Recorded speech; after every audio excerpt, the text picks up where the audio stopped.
इस्तकबाल है आपका मानव समाचार में। मैं हूं सैयदा अंसारी। आइए देखते हैं इस वक्त की ब्रेकिंग न्यूज। कारवाई जालना जिल्ह्यात 11,491 आहे।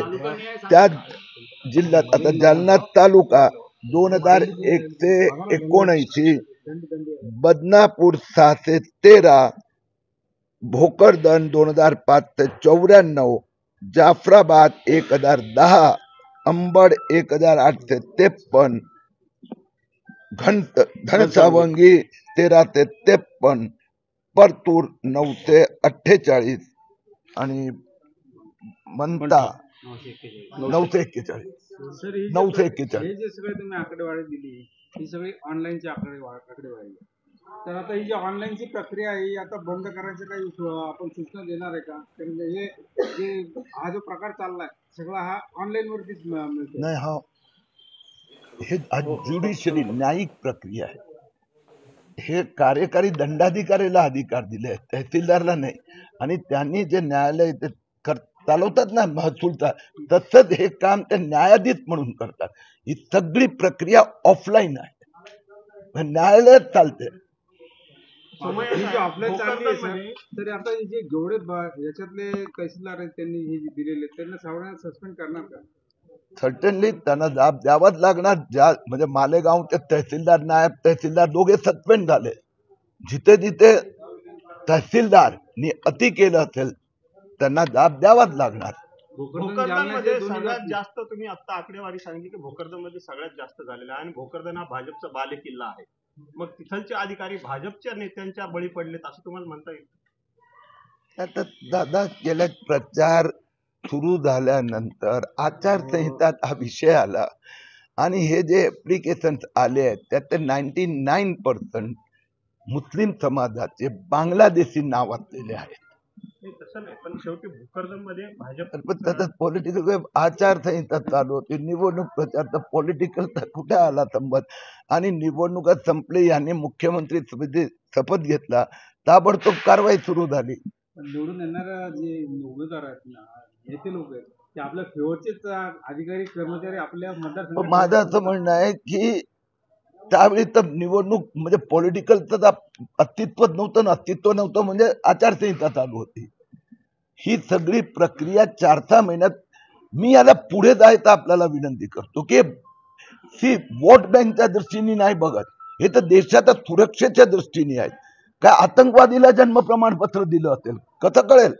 एक पुरावा नाही आहे, 1% करेक्ट नाही आहे. कारण की 99% ऍप्लिकंट मुस्लिम बांगलादेशी नावातले.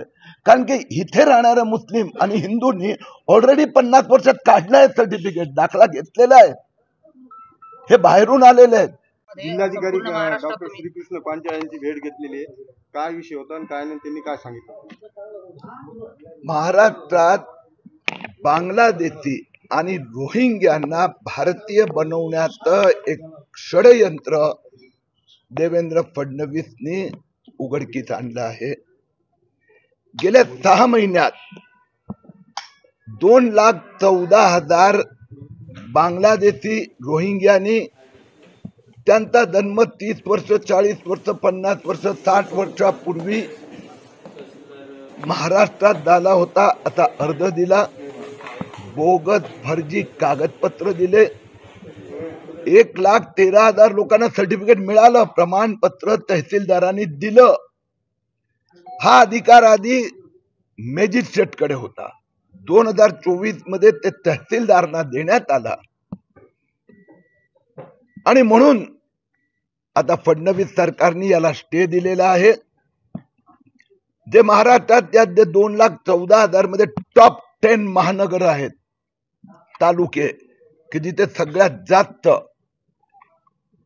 त्यात मालेगाव आहे 4,000 अर्ज, सिल्लोड 4,800 अर्ज, अकोला, अमरावती, आणि त्या टॉप 10 मध्ये एक भोकरदन आहे. भोकरदन मध्ये 2,594 अर्ज आले. यातना 12 सोडून सगळ्यांना मंजुरी देण्यात आली आहे. याची चौकशी झाली पाहिजे, फॉरेन्सिक ऑडिट केलं पाहिजे.